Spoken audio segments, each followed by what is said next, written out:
Hello，大家好，翻到嚟台灣啦。2026年2月2號桑普論證，咁啊，琴日播咗兩節啦，就關於我同游清源嘅一個節目啦。今日咧遲一同大家做節目啊，咁因為咧舟車勞頓啊嘛，就要出去做臨時要加插嘅節目啊嘛，咁所以咧我諗就係要夜晚先翻到嚟同陪伴大家啦。咁即係由朝冇坐到晚嘅，由朝飛到中午啦，跟住出去都要忙其他嘢啦，即係做呢個華語嘅節目啦。咁啊，而家今日可以即係中意喺嘅時候坐定定同大家做啦，亦都係咧符合到我每日都要同大家開咪呢個精神，希望大家即係中意啦。咁啊，如果大家支持 Patreon，記得支持我嘅話咧，我都非常開心嘅。但無論點都好，即係繼續係無中斷地播放我自己想要講我自己想講嘅嘢。今一節咧，我講兩樣嘢，一係講張又俠。呢個動態嘅新發展，中共政情咁嘅新發展，駁斥一啲咧論調同埋對台灣嘅一啲展望。第二係關於呢一個係日本呢一個未來嘅大選有咩嘅睇法？呢個禮拜日2月8號嚟緊呢個禮拜日嚇，2月8號就係日本嘅眾議院選舉。咁啊，大家知道咧，今日全個眾議院咧465席改選，咁啊究竟係自民黨會唔會高票勝出咧？大家都係即係喺度觀察緊。咁啊，我會點睇呢件咁嘅事？同埋我日本有乜見聞咧？咁同大家可以做個分析。先講張又俠事件。張又俠咧，基本上已經落鑊㗎啦。唔好再有嗰啲人就話：哎呀，張又俠咧，有人要救佢㗎啦。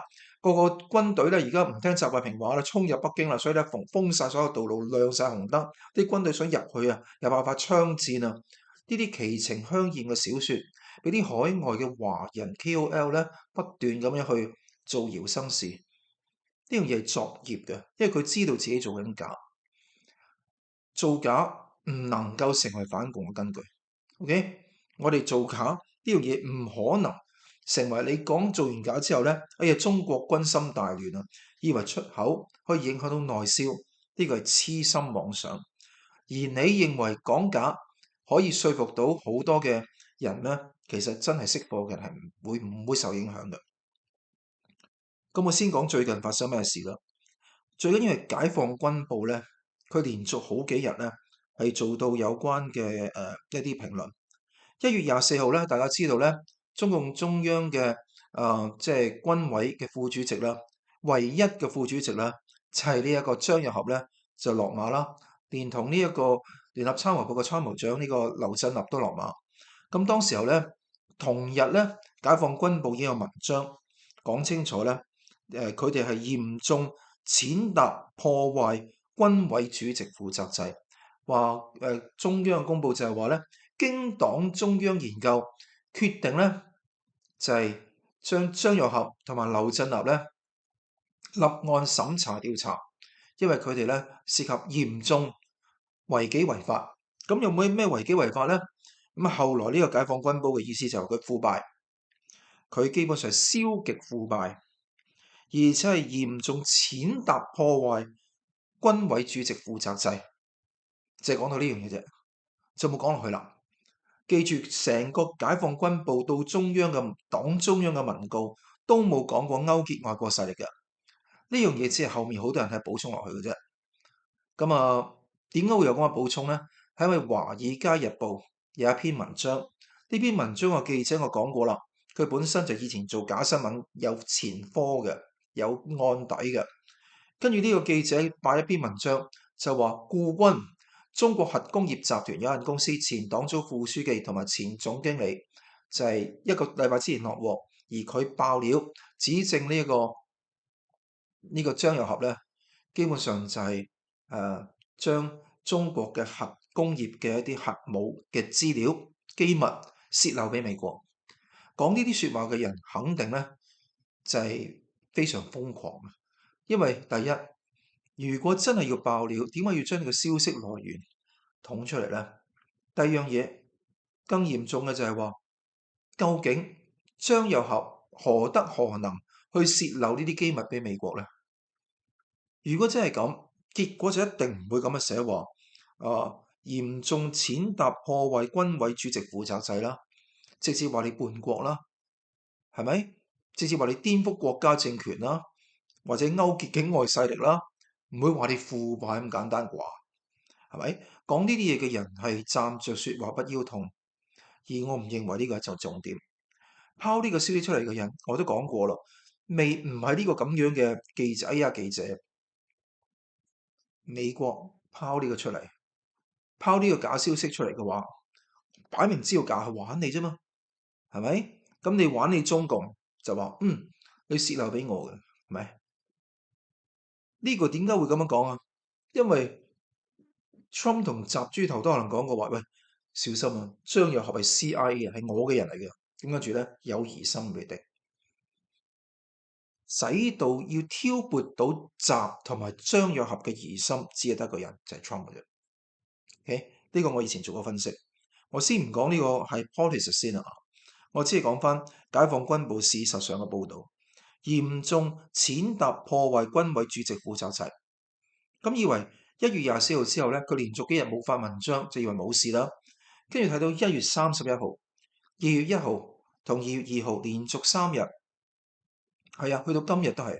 我唔知聽日有冇啊？就連續3日發表文章，呢啲文章係嚴重咁樣批評呢個張又俠嘅。1月31號嘅文章尤其激烈嘅，佢有一句好明言啊，以後真係要記得呢句説話，要求張又俠係即係講張又俠係一個腐敗分子，要求全軍全部軍隊嘅人，全黨全軍必須要做咩啊？聽習主席指揮，對習主席負責，同埋後面最精嘅，讓習主席放心。哇，3個習主席要記得啊！嗱，香港啲高官啊，咩陳美寶啊、羅淑佩啊、乜嘢咩陳國基啊、陳茂波，去到李家超、鄧炳強，你聽清楚啦，呢幾個嘢擺喺心入邊，唔知擺喺心入邊，你都講出嚟噶。聽習主席指揮，對習主席負責，讓習主席放心。嗱，講呢幾個嘢咧，去擦鞋嘅嘢，好似卑之無甚高論，但係熟悉啦，中共啲詞彙嘅人就知道入邊有2個玄機嘅。一，而家唔講習總書記，唔係講國家主席習近平同志，係講習主席。以前鄧冇話叫鄧主席，冇叫江主席嘅，冇叫胡主席嘅。胡總書記、江總書記，啱唔啱啊？習近平開始嗰10年都冇咁樣講嘅，而家開始越嚟越多講呢樣嘢。自比毛啊嘛，毛係講毛主席啊嘛，咁就習主席。點解？國家主席唔要國家，咪叫習主席咯。使乜要設立黨主席制啫？好多人戇居居咁講噶嘛。哎呀，由黨總書記變咗黨主席制有乜分別咧？佢已經係國家主席，咪叫做習主席咪算數咯。呢個係文字上嘅分別，但係事實上就係話表忠度最高，忠誠不絕對，絕對不忠誠。蔡奇講過啊嘛，我都講過。而家最大嘅隱憂就係蔡奇同埋呢一個習近平之間嘅兵戎相見，甚至乎互相砍伐。因為咧個搖搖板張合冧咗啦，蔡奇升咗啦，咁習同蔡之間咧必然會面對一個衝突，修昔底德陷阱啊！聽習主席指揮，明啊？對習主席負責就好笑。你咪講緊黨軍委主席負責制嘅，你講噶嘛？係咪？所有嘅人講軍委主席負責制啊嘛，好似講緊軍委主席要負責，其實唔係，係對軍委主席對習主席負責。少咗個字喺前面，啜一啜啊！原來個對字喺前面嘅，叫對軍委主席負責制，跟住抹咗個對字咧，負責嗰2個字隱隱約約就浮咗2個字出嚟啦，叫獨裁，就叫軍委主席獨裁制先係本質，幾咁好笑！你要對習主席負責，習主席聲稱佢負責，但係有事嘅時候咧，佢梗係卸責啦，當然佢係獨裁啦。嗱，第3句話就好笑，讓習主席放心。我睇中共毛澤東嗰段時間嘅歷史睇一段時間，我印象中嗱，如果你即係我講錯嘅話咧，你即係同我有反證推翻我好即係科學俾大家去做一個檢討。有冇任何一啲咩毛語錄或者出版嘅嘢寫係讓毛主席放心咁樣？如果你解放軍部寫咁嘅嘢咧，你根本上係低級紅高級黑啊！點解咁講咧？即係話你而家習近平唔放心咯，好似余茂春話齋，真正喺獨裁嘅政權之下，無論係毛澤東抑或習近平，最驚嘅唔係腐敗，最驚亦都唔係你無能，亦都唔係你缺德，缺德無能腐敗，對於我呢個獨裁者嚟講係 nothing。你忠唔忠誠，你講嘅啫，重要嘅地方係乜嘢？我覺得你忠唔忠誠啊嘛。你讓習近平睡不着覺，就係最大嘅叛國。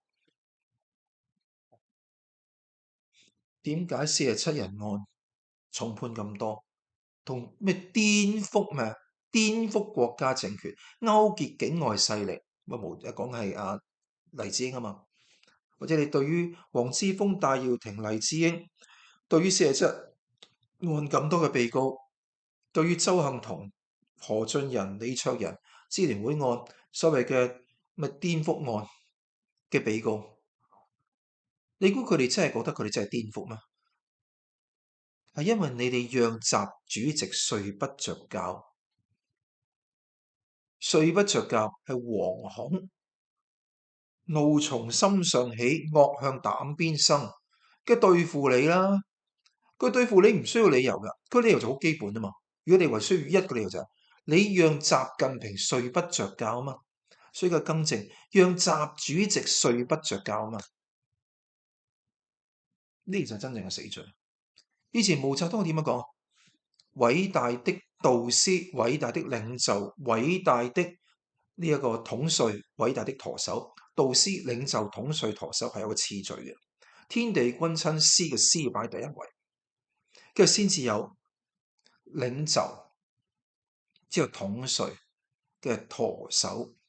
大海航行靠舵手，萬脈生長就靠陽光。幹革命靠的是毛澤東思想，戰無不勝的毛澤東思想萬歲。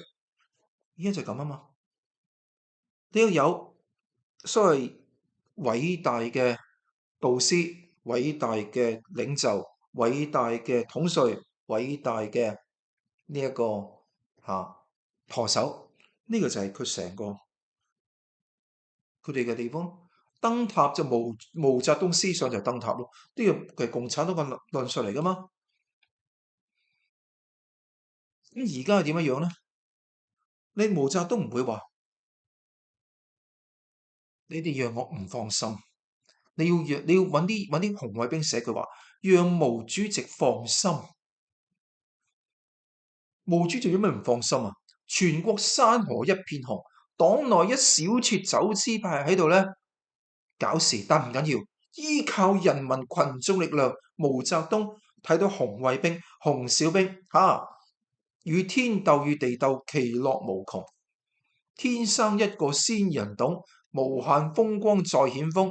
呢個就係毛澤東嘛。佢驚你咩放唔放心？我一直老神在在，我好放心，因為我贏緊。佢唔會日日好似呢班咁嘅人，解放軍部嘅人寫埋啲乜嘢呢？讓習主席放心，即係話你暗示緊習主席好唔放心，你要讓習主席放心，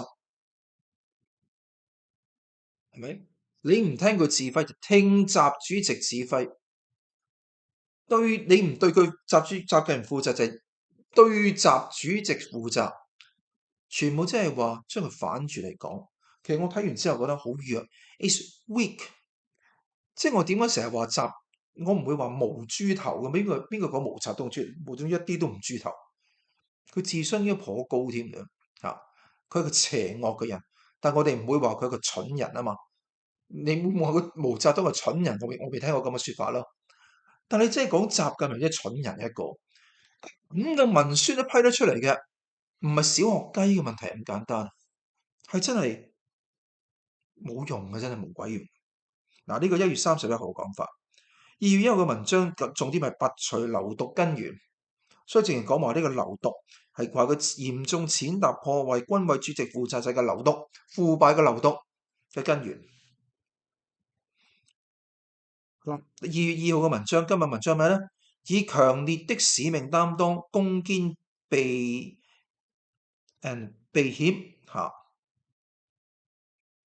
戰嚇，以強烈的使命擔當，攻堅備戰，堅決查處張又俠、劉振立呢啲腐敗分子嚇，將嗰啲影響共產黨事業發展嘅一啲攔路虎同絆腳石咧整走，擠去的即係擠走嘅，擠走嘅，擠去的是戰鬥力建設的水分，擠咗啲水分出嚟。佢要話咧反腐，佢就有呢個15字名言啊，反腐越徹底，攻堅越托底，強軍越有底。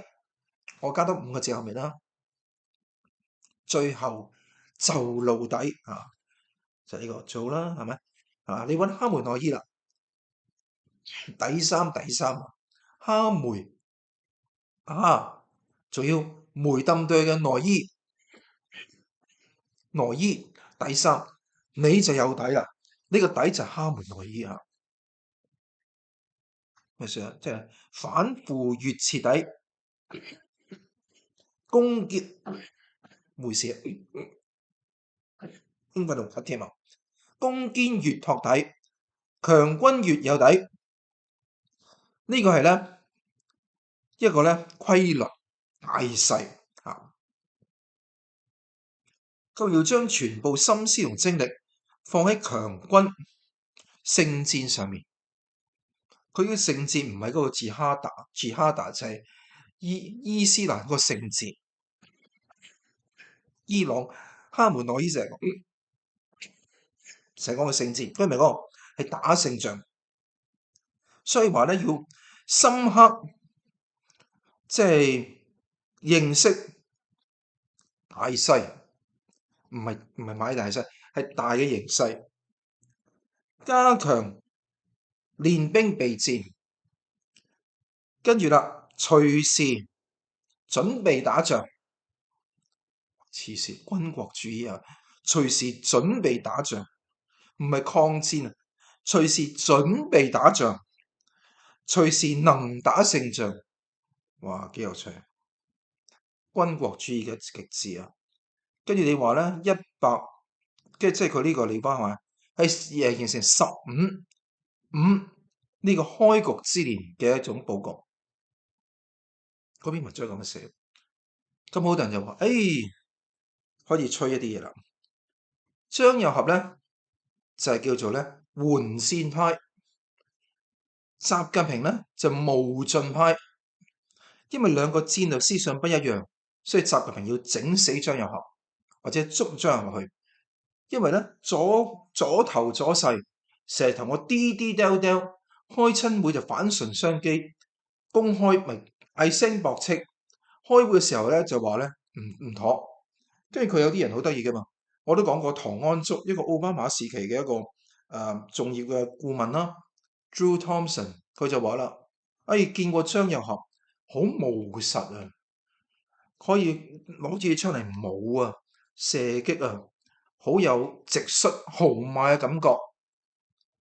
覺得張又俠好，張又俠掂呢個人咧，肯去咧接地氣，肯去同美國人去交往。講一啲咧大家啱聽嘅説法，承認中國嘅軍隊有一定嘅問題，需要學習，需要同美國咧喺埋一齊，唔會魯莽行事。但係唔好忘記，張又俠喺唐安竹面前有講過一句就話：我其實覺得解放軍嘅力量係有限嘅，唔應該而家打台灣嘅。佢講過呢個説話嗎？唐一竹都冇講過啦。喂，習近平派佢卒仔叫張又俠去美國度，唔通張又俠同你係咁頤指氣使啊？佢出使美國，同啲美國人講嘢，有人監控住佢㗎。佢講嘅每一句説話都要回應習近平嘅交託，而佢要做白面啊嘛。習近平同埋黨中央嗰啲文膽要做黑面啊嘛，明冇啊？呢個就係一直毛澤東點樣同周恩來配合嘅秘密啊嘛。呢個就係方便你要大家知道，即係江澤民、朱鎔基都咁玩啫嘛。Same，胡錦濤、溫家寶都咁玩啫嘛。Same，唔係話溫家寶係人民的總理。2008年係不平凡嘅一年，講完一件事啊嘛。No，了解中共陰陽兩面嘅性格，毛周、胡溫都係咁樣玩嘅。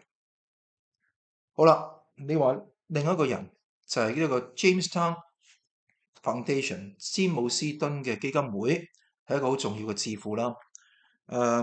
佢有位仁兄咧就叫做咧湯廣正 Tristan Tang，咁佢咧就話習近平咧要2027年完成晒所有對台灣嘅動武嘅準備。2027年喐台灣，佢就話張又俠咧有一個專業而已，係專業地方覺得共產都冇咁快，能打仗打勝仗有排。2035先咁做啦。佢話咧，張又俠話咧，2035先至準備好打台灣，同埋會打台灣。我就話啦，即使佢哋兩個講過呢啲説話，但唔好忘記，習近平本身都講過2035年㗎。張又俠都講過咧，隨時能打勝仗，只要習豬頭習主席一聲令下咧，我張又俠副主席一定安前馬後做嘢，講過晒嘅。所以你唔可以淨係抽嗰兩句話，就講到習主席要2027，今日張副主席就要2035，所以主席與副主席嘅戰略對抗，呢個係以偏概全。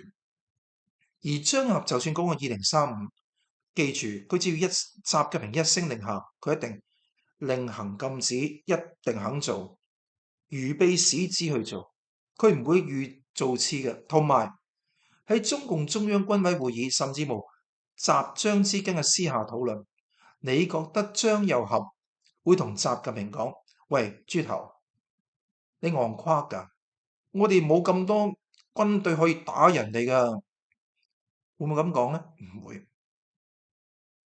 張又俠唔係屈原啊，佢唔係蠢人啊，佢做屈原嘅話咧，係升唔到嗰個位嘅。以前楚國屈原咧，都係傍住呢個楚懷王旁邊，因為國家細，啲人少。共產黨嘅幹部隊伍裏邊27級唔同嘅幹部，你由低喺度升到高，係咪？仲要做到中央軍委副主席，胡錦濤步步高升，北京軍區、瀋陽軍區，一路去到中共中央軍委嘅委員，一路咁錫上去。你本身都知道，官場嘅最緊要嘅地方就係唔好講咁多嘢，尤其極權國家度，唔好俾意見。凡是主席嘅意見就係意見，係嘛？即係同樣噶嘛。而家你香港官場度嘅邊個俾意見嗰啲咧，就俾中聯辦、港澳辦視為咧桀驁不馴之輩。邊個唯唯諾諾，人叫你做乜，人哋叫你做一，你做到10嗰啲咧最叻。你可以咧，人叫你做一，唔係做到一，係做到10。即係鄧炳強啊、羅淑佩嗰啲係咁樣做嘢法噶嘛，係咪？但你今時今日一啲人，你要知道係唔可能喺任何情況公開私下任何地方都唔可以俾意見嘅。開會咪習主席，你真係講得啱，英明神武。問我有乜意見，我嘅意見就緊跟習近平嘅意見咪啱，係咪？唔可能表現出異議嘅。你睇蘇聯嘅歷史啊，中共嘅歷史啊，唯一一段時間乜嘢咧？胡錦濤同埋趙紫陽嘅時代咯，大家係特例咯。嗰個之後都唔得啦。邊個表現意見嗰隻啄啦，咁後面嗰啲就唔敢表現意見㗎啦。張學就咁咯。你唔好即係好似唐安竹或者湯廣正呢啲咁嘅論述話齋，哎呀佢哋兩個作對冇。我再講多次，以前講過，而家都不厭其煩講多次。張又俠同習近平冇戰略方面一個緩戰，一個急戰，一個係緩進，一個冒進之間嘅根本嘅分別。你講呢啲嘢嘅人呢，有冇諗過一個地方呢？2023年有個香山論壇，當時嘅張又俠講乜嘢？當時佢已經係軍委嘅第一副主席嚟㗎啦。當時何衛東做第二副主席啊。張又俠喺香山論壇乜嘢呢？佢戰狼上身啊！佢話誰把台灣用任何方式從中國分裂出去嘅，都有民族嘅進入，我哋一定係唔會饒恕啲咁嘅人嘅，絕不姑息。話講到咧七情上面噶，你可以播翻嗰啲嘢睇噶，文字有表述噶。好啦，咁嗰啲咁嘅中國專家咧就唔睇呢一段，佢 po 咗2025年嗰段啦。2025年即係舊年咧，亦都香山論壇。張又俠的而且確講話咩咧？我哋要和平共處，我哋要有傾有傾有講，和平理性建造呢一個咧，即係人類命運共同體，兩岸之間可以和平對話解決問題，就冇咁殺氣騰騰。我問大家點解？有啲人話張又俠咧已經由鷹派變到鴿派啦，所以桑普你應該睇佢鴿派呢一邊，佢真係鴿派，佢真係緩進派，佢真係唔係武進派。錯，點解咧？呢啲文宣每一樣嘢都係習近平睇過嘅，或者習近平嗰啲幕僚啊，嗰啲咩蔡奇嗰啲睇過。2023年之所以對全世界展現嗰出中共對台灣張牙舞爪嘅樣，係因為當時拜登一個弱雞嘅拜登當政，中國咪做似咯，咪試美國咯，一路咁攻落去咯。2025年邊個當政嘅美國自己諗啦。Trump 第二次當政之後，有一段時間戰略嘅地方唔知佢點樣對中國，跟住話突然之間4月加關稅記唔記得？咁中國都打懵咗嘅，100幾個 percent 都唔知佢想點。咁而家就係忽嚟忽去，就覺得美國忽嘅。咁佢到而家都覺得咧，呢個地方係一個大問題。好啦，咁咪收斂下咯，戰略口述收縮咯，戰術戰略都有所收縮咯。呢個就係張又俠同習近平嘅默契嚟嘅，唔係默契，係習近平指示張又俠咁樣做啊嘛，明嘛？所以我就唔明白嗰啲咁嘅中國專家有冇從一個 contextual 嘅問題睇呢個問題。我覺得咁多個專家裏邊，我最中意嘅就係貓叔，就係余茂春，因為佢一語道破，不是反腐，不是認為張俠無能，係因為伴君如伴虎，你令習近平不放心。所以1月31號解放軍報最後尾句話，唔係佢聽唔聽習近平指揮嘅問題，唔係佢對習近平負唔負責嘅問題，歸根結底就係張又俠沒法讓習近平放心，呢個就係佢要瓜老襯嘅原因。係咪佢做一啲政變啊？有啲做嘢得罪佢，瞄咗佢一下，或者覺得咧有啲嘢習近平睇佢唔順眼啊，覺得佢吐痰撩鼻屎啊，唔係呢啲嘢，而係你令習近平不放心啊嘛。點解唔放心啊？伴君如伴虎啊嘛。徐才厚，習近平最尾唔放心；郭伯雄唔放心，以前令計劃唔放心，周永康唔放心，就係周博令徐博希望唔放心。好啦，之後嘅咧逐個嚟啦，嗰啲紅二代逐個抄啊抄啊抄啊抄。咁跟住你睇到張宗遜之子紅二代啦，張又俠唔放心，劉振立唔放心，原31軍福建幫嘅何衛東苗華唔放心，李尚福呢個魏鳳和自己親自挑選、親自指揮、親自監督，又將親自將佢咧調查、親自使佢哋落馬。呢個係咁噶嘛？當年劉邦冇咗韓信，漢朝咪冧啦？劉邦嘅權力係咪被架空掉呢？梗係唔係啦！劉邦冇咗韓信，殺咗韓信，跟住張良咧驚啦，走佬匿入深山嘅啦。冇咗張良，冇咗韓信，依然都係劉邦劉氏天下江山，就知道傳咗咁多代添。朱元璋剁咗胡惟庸去，都咁多江山；康熙剁埋鰲拜去，咁多江山。所以你話冇咗一個張又俠，咩習近平的權力空洞化？你開玩笑係咪？所以我再駁多一次啦，並不是佢哋兩個之間戰略上嘅分別。雖然我知道有啲老師有咁嘅睇法嚇，但係我就先係就事論事講冇咁嘅事。第二樣嘢就係話咧，嗰封公開信，張又俠致習近平呢一封信，今日公開出嚟啊！今日真係奇情香豔啊！今日賜班明夫啦，我即係我論友啦，指出4個問題啦。一，你呢封信入邊咧泛泛而談，就好似政論人一樣，就講咩以前中國歷史點啊點啊。喂，你寫封公開信唔會咁多咁嘅 prelude，咁多嘅序言，直接講你嘅訴求咪乜咯？你要鬧就鬧乜？你想點？係咪？你譴責嘅啲乜嘢？跟住想點？就好似支聯會5大綱領一樣咯。啊，平反8·9民運係 action 嚟噶嘛？追究屠城責任係追究譴責啊嘛？係咪？釋放民運人士係呼籲啊嘛？咁跟住就結束一黨專政，建設民主中國，咁咪展望推動嘅嘢啊嘛。嗱，呢支聯會咁嘅嘢，咁你將下呢封信，你就嚟俾人拉啦。於是乎你寫一封親筆信俾習近平。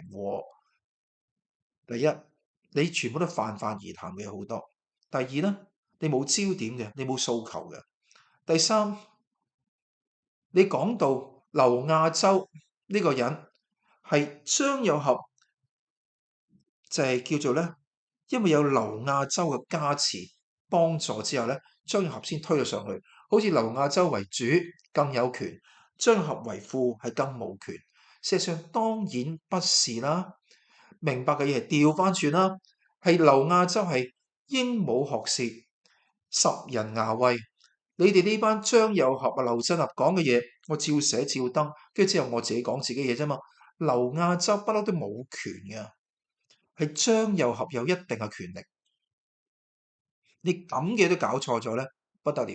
而最大問題第4個問題，呢個就係死得慘啦。點解咧？佢話咧，張又俠同埋阿習近平係同一個大院，即係大院嚇，即係四合院嘅大院嚇，成長嘅一個好兄弟，錯得交關。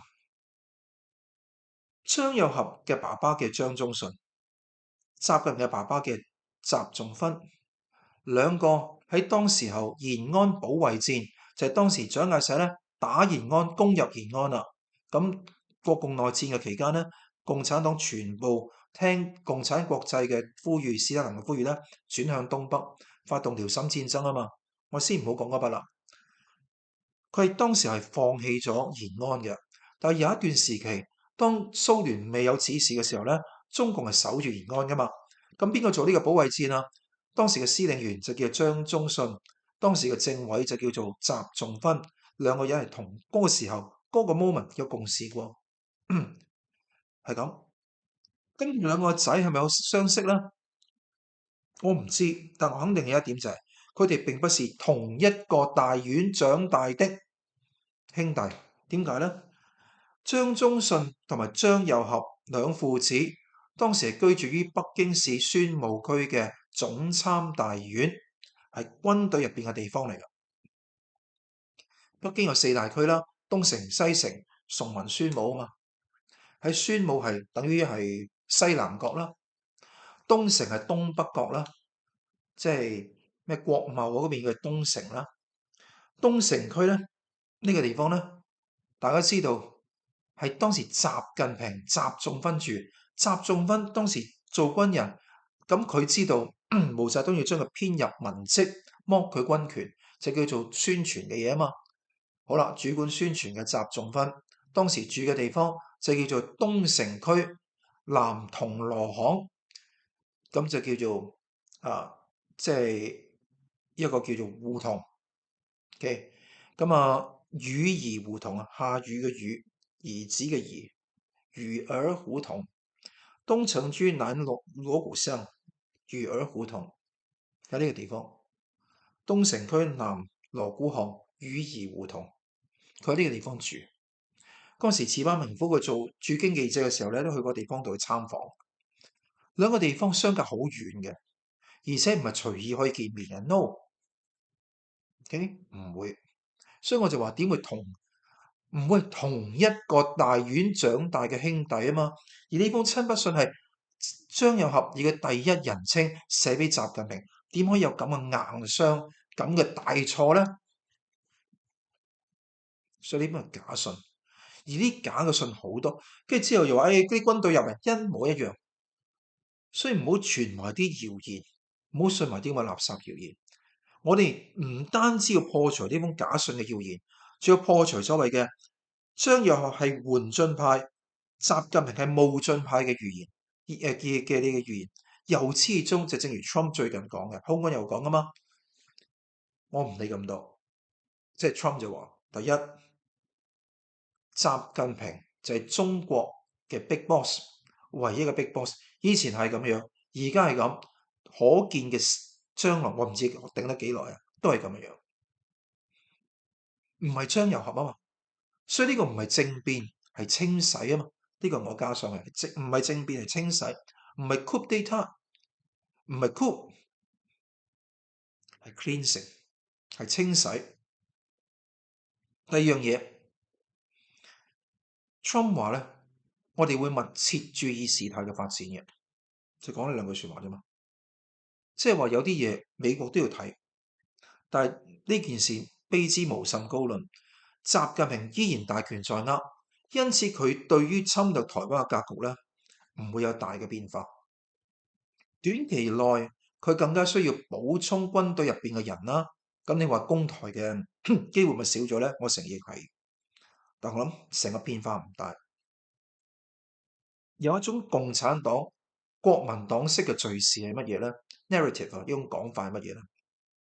就係話共產黨經過張又俠事件之後咧，會使到習近平權力更加集中。佢清除咗呢個咧緩進派，佢冒進當頭，隨時準備打台灣噶啦。跟住 quote 咗啱啱解放軍報今日嗰篇文章啊，隨時準備打仗，隨時能打勝仗嚟作為嘅根據。各位，我再講多次，呢句説話其實唔係第一次講啦，卑之無甚高論，好多之前嘅文章入邊都寫過呢啲咁嘅垃圾嘢，口號嚟啫嘛。共產黨講嘅就唔會做，要反面理解一件事啊嘛，即係佢而家冇辦法打仗咯。如果真係要打仗，咪宣戰咯，秘密出擊咯，突擊咯，唔會咁寫啲咁嘅嘢出嚟噶嘛，啱唔啱啊？呢啲嘢講出嚟嘅，寫出嚟嘅，證明佢唔會打。同時，呢啲紅藍聯盟、國共嘅諗法就係，佢要講話，喂，而家越嚟越危險啊！共產黨隨時打台灣啊 ，Trump 冇用啦，台灣好危險啊！所以咧，蕭旭岑去叩頭，2月3號聽日去到北京度見國台辦，或者邊個地方度見國台辦，肯去做國共嘅智庫論壇，講嘅智障論壇。OK，very good。咁佢哋國台辦就會問你蕭旭岑啦。各地嘅選舉嘅情況點？因為今年年尾11月咧有9合1嘅地方選舉，國民黨部署點啊？民眾黨部署點啊？咁啊，蕭岑就係一路長嗡嗡叫，佢就要呢啲嘢，交託俾國民黨3大任務啊嘛。一，要睇翻未來一個中國嘅原則，走到最尾一定要承認中華民國係消亡，淨係得翻中華人民共和國，係咪？呢個係非常重要嘅使命嚟嘅。第二，永恆地、永遠地擋住美國嘅軍售，即係唔可以，台灣唔可以買美國嘅軍備1.25兆，即係12500億新台幣嘅對美國軍售咧，要喺立法院度、國會度擋到底，係咪？呢個係非常重要啊！其中呢兩個係最重要嘅使命，要擋實佢。第三就當然啦，台灣同美國之間唔可以形成一個產業嘅即係供應鏈嘅融合，佢怕台美之間經濟融合。3樣嘢就交託俾國民黨嘅任務啊嘛，國民黨冇否認過嘅。亦都冇回答過呢3張考卷嘅。我唔知道呢個蕭旭岑，即係馬英九個基金會嗰個即係代表啦，去到呢一個中國度會亂噏24，我真係唔知道。但肯定係非常令人哋質疑啊。所以對台灣會咩影響呢？ Strangulation 窒息戰，呢個窒息戰我覺得係3+3+1。3係講傳統嘅政治作戰嘅3大元素：輿論戰、心理戰、法律戰。另外3係涉及到網路戰啦、網攻啦、經濟脅迫啦，跟住就有呢一個灰色地帶行動，譬如對金門啊、軍機繞台、軍艦繞台啊等等嘅嘢，海峽中線模糊化呢啲嘢。跟住之後再加1就係全面組織動員嘅滲透、統戰、策反、宮廟嘅、教育嘅、新聞媒體嘅、軍隊入邊嘅、政黨嘅、經濟唔同產業嘅，同埋潛伏喺唔同國界嘅人，即係所謂地下黨呢啲，其實即係其中一範。你話咩跨境鎮壓，即係枝節中嘅枝節嚟㗎啦，更加唔係最重要嘅地方。呢個先係 big picture。佢會將呢個加強，因為佢知道咧，軍隊攻台咧，即係可能仲要等一啲時間，可能唔係等啲時間，佢根本上由始至終都唔敢，因為台灣後面有美日啊嘛，所以佢唔敢。於是乎佢用一啲咧方式和平轉變台灣，叫做咧顏色革命調台灣，使到美日亦都冇辦法再幫台灣，因為台灣呢個地方唔爭氣，人民選咗個垃圾嘅人，垃圾嘅國會已經係啦，垃圾嘅總統而家未係啦。如果以後選咗個垃圾嘅總統，咁啊更加能夠使到咧中共可以用政戰3+3+1嘅戰略，如入無人之境去處理問題。呢個先至係咧中共 strangulation 窒息戰、割喉戰、勒死戰嘅重要嘅一環嚟嘅。所以我希望大家用咁嘅情況去思考有關嘅問題，唔好被大家明白，即係唔好被大家去污染。我知道而家中國係好多個問題啦，有啲報道就係話咧喺1月裏邊咧，中管幹部咧有8個人落台。中管幹部係一個中共嘅術語啦，就係叫做中共中央負責任免，然後交俾中共中央組織部去管理嘅一班幹部。呢啲幹部咧即係一啲基本嘅中共嘅常識啊，我覺得係常識嚟。27級公務員啦，頭10級嗰個叫做領導幹部，係咪？咁啊，通常咧10級咧就係每2級咧係一個細級，有國家級，有省部級。OK，跟住之後咧，亦都有呢一個係省部級之外咧，有呢一個廳局級、縣處級同埋呢一個鄉科級嘅，咁咪10級咯。譬如國家級有正國級、副國級，第3級嘅就係呢一個所謂嘅就係正部級、副部級，第3級副級，第4級係副部級、正部級、副部級，第5級咧就係呢個正廳級、副廳級，第6級係副廳級，第7級就係呢個正處級，第8級係副處級，第9級係正科級，第10級咧就係副科級，跟住之後下面咧就係科員，一路咁落去啦，數落去啦。咁啲官員究竟係邊個位咧？就睇翻佢屬於邊個階層咯。如果10往上數嗰啲叫領導幹部，好啦，呢啲咁嘅中管幹部係講緊乜嘢咧？係屬於國家級、正國級、副國級同埋第3、第4級正部級同埋副部級嘅人。偶然有一啲正廳、副廳級、第5、6級，偶然有啲框定係叫做中管幹部，但基本上係第4級以上。咁呢批第4級以上嘅幹部咧，落馬嘅人咧喺1月裏邊啊，即係啱啱過去1個月裏邊咧，已經有8個人啦。嗱，舊年嚟比較咧，呢啲所謂中管幹部落馬嘅咧65個人，即係每個月大概咧係5個人左右啦。我冇記錯啦，5個人左右啦。咁你其實已經1月已經落馬8個人噶啦喎，即係基本上已經多咗50%嘅。跟住8個人仲要加多2個人，呢兩個都係乜嘢？張又俠同埋呢個劉振俠咯，嗰啲直情唔係中管幹部，淨軍隊入面重要嘅人，所以8+2，10個人落馬。咁我啱啱講嘅呢個中管幹部做負責做啲咩呢？我哋講過應急管理部嘅部長黃長喜啦，都認唔到自己急啦。孫兆拯啦，佢係前內蒙古嘅黨委書記啦，就好多其他嘅人喺入邊，我先唔好講嗰啲，所以就話而家越打越多。咁共產黨就話唔係越反越腐，即係越挖越深啫，咪就越反越腐，越發越呢個越挖越深係有機辯證綜合體啊嘛，呢個係共產黨嘅術語啊嘛。你越挖越深，發現都係腐，都係腐，都係腐，一直腐，一路腐，一齊腐，獨腐腐不如眾腐腐啊嘛。呢個就係共產黨啊，其實同腐冇關，係同習近平放心與否有關嘛。好啦，共產黨而家嘅管治嘅中國出咗咩問題咧？不得了，而家係譬如喺廣州有個人攤喺街上面，咁有個人走去關心佢，佢啲好有良心啊！窮人嘅命唔係命嚟嘅，我中國共產黨我乜你老母咁啊！即刻俾人拉咗，講句粗口就俾人拉。其實香港而家都差唔多幾多，重慶度有人種田，跟住又俾人徵地，咁跟住咧，唔單止要將你抬出去，仲要將你個農地，你個農地喺住你面前，將你種嘅所有農作物啲菜，用推土機、用怪手挖爛晒啲菜，破壞晒你一切嘅嘢，即係共產黨。仲有嗰個工廠度，工廠妹日頭要瞓覺，夜晚加班，咁啊即係夜班做完之後咧，再做日班做4個鐘，凌晨天蒙光啦，食少少嘢先瞓覺啦。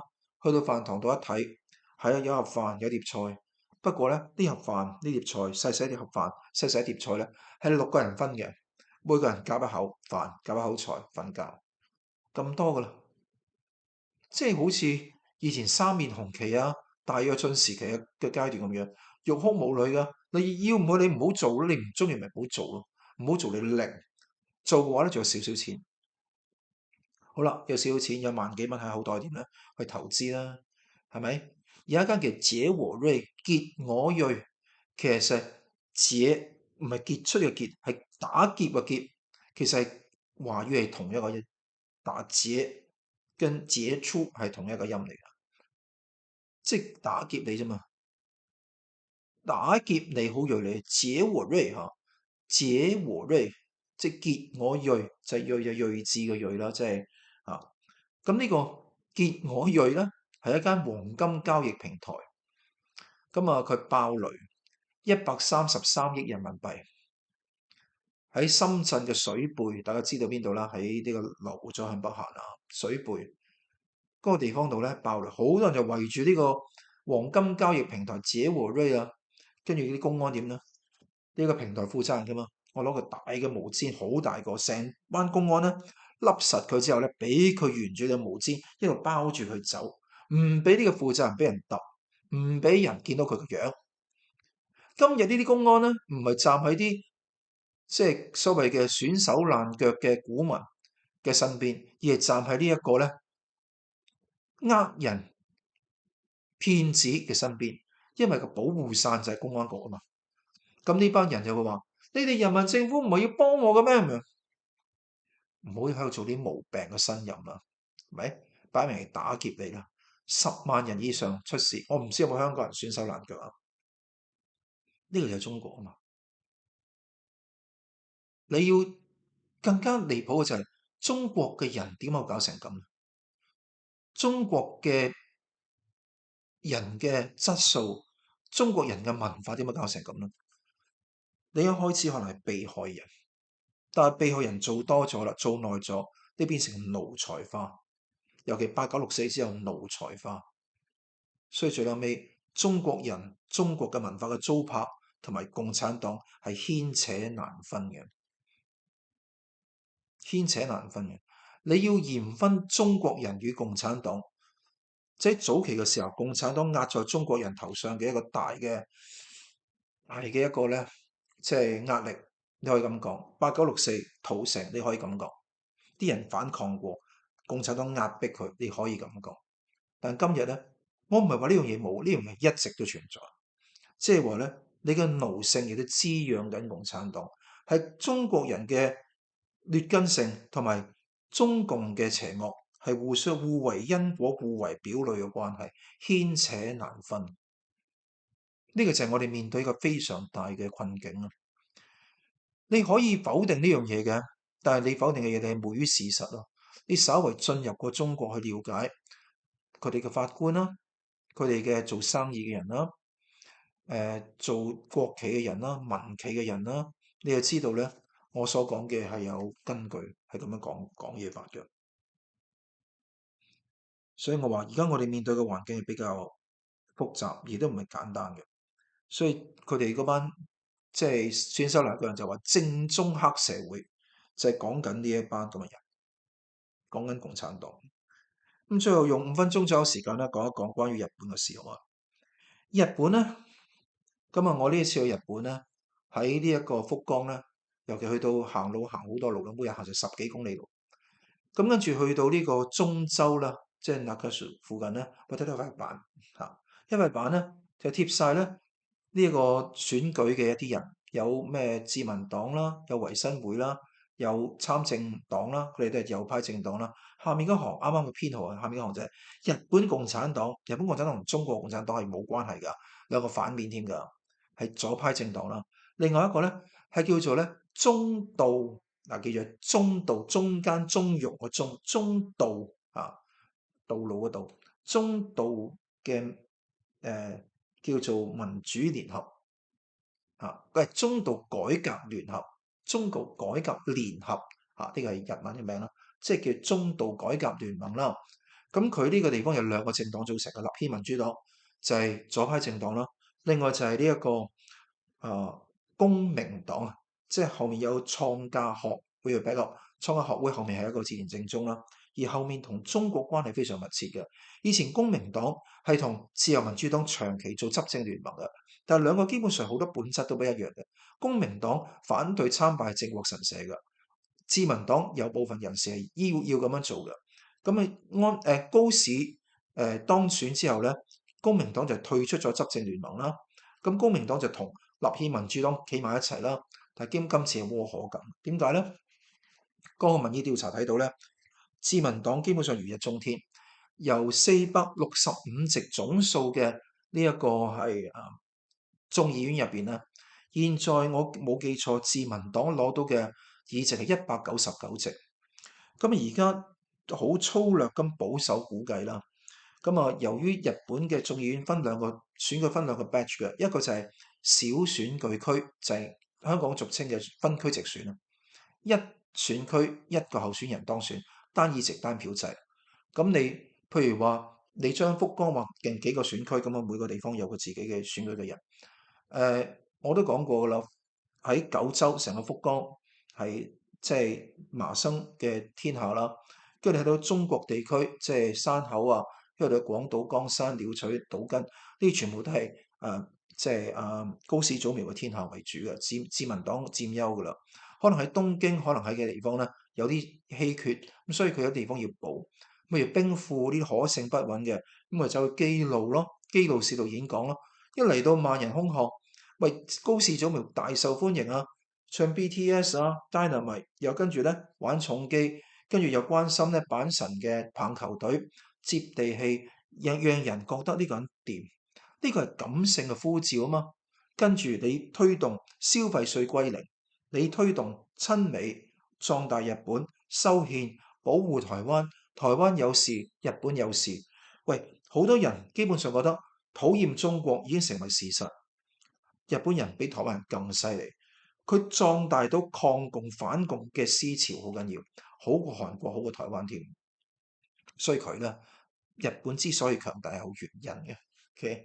用堅持到底嘅武士道精神同埋匠人嘅精神，喺呢個大嘅情況之下咧，高市早苗大幅人氣咁攀升，佢嘅手俾人呃到咧，一嘢咁掹過去咧，搞到佢已經有類風濕嘅類風濕性關節炎。咁佢加上佢一咁樣呃之後咧，就水腫，要搽藥膏。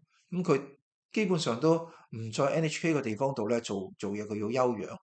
但同時一點咧，就係佢依然出嚟咧，去唔同地方度去到睇嘅，北至寺內，一路去到札幌，一路去到青森，一路去到呢個唔同你諗到嘅地方，佢都會去。佢唔係淨係佢選佢自己嘅選區，佢成為現在嘅首相，呢個係自民黨嘅核心人物，佢幫所有嘅大雞大小雞一齊去選，而且佢唔係淨係為自民黨，係同維新會喺埋一齊。咁啊，保守估計係乜嘢咧？啱啱講過啦，上一屆選舉區加埋呢個比例代表制先199席，而家咧最保守估計選舉區210席，比例代表制60席以上，加埋270席，上看310席，大概270至310之間，係單一自民黨喎。維新會咧上屆有30幾席，今次都水漲船高看漲嘅，所以我哋話啦，自民黨加埋維新會過到2/3門檻，2/3即係306席左右啦。呢個門檻嘅機會咧係相當高嘅。我預測自民黨一定會單獨過半，而佢加埋維新會，幾乎係肯定係會超越1/3嘅門檻。超越1/3嘅門檻影響好大。憲法第9條係所謂和平憲法，自衛隊冇軍隊，但係咧，如果要改動第9條，真係組成一個能夠日本自己自主獨立建軍，唔再用自衛隊係日本軍隊嘅方式，而維持翻一個和平嘅特質，守護自己，唔再軍國主義嘅話咧，絕對做得到。而現在自衛隊事實上就已經同軍隊無異嘅啦。你要將呢樣嘢更加往上去行，日美同盟只會更加落實。美國亦都樂觀其成，因為美日安保唔會因為你由自衛隊變成軍隊而有分別。軍費要增加，國防支出要增加，美日安保要加強，呢個肯定。喺咁嘅前提之下咧，咁多任嘅首相，曾經有啲人都想推動呢個修改憲法第9條和平憲法嘅呢點，唔係變成戰爭憲法，係變成獨立建軍，保護自己呢一點咧。係要行出嚟嘅，修改憲法要過3關：一，眾議院2/3通過，咁呢個第一關。如果呢一次右派嘅政黨，即係自民黨加埋維新會，甚至乎你可以加埋晒啲國民民主黨啊、參政黨啊呢啲右派嘅政黨過2/3嘅話咧，講就2/3嘅話咧，咁基本上就會通過。第二步，參議院過2/3，而家咧自民黨喺參議院都過唔到半啊嘛。咁未來參議院嘅選舉好快就會嚟啦，未必今年嘅，下年會嚟，唔係下年嘅，即係2024年之後再慳一啲時間啦。咁你諗下，參議院嘅選舉一旦都係能夠使到自民黨同埋維新會等右派政黨加起嚟過2/3嘅話咧，第二關過啦。第三關過係乜嘢咧？國民投票，只有過半數嘅投票人士當中有過半數通過就已經贏。基本上就係日本嘅憲法就咁樣寫啊嘛。所以我話啦，去到今日咧，我哋會咁睇，即係日本現在係往呢個方向去行，係正確嘅。我睇到選舉車，我睇到好多人嗌咪，係正確嘅。呢個民主嘅真諦，祝福日本啦！我亦都會喺未來呢個禮拜日再去日本嘅，OK？因為有其他嘅嘢要做，到時同大家講啦。東京呢個行程咧，我希望能夠見證得到咧日本嘅眾議院選舉嘅日子係點樣樣。咁啊，希望同我啲朋友咧都能夠同大家一齊見證，拍好片俾大家睇，好嘛？我哋節目時間差唔多講成個鐘嘞喎，下次再同大家講其他議題。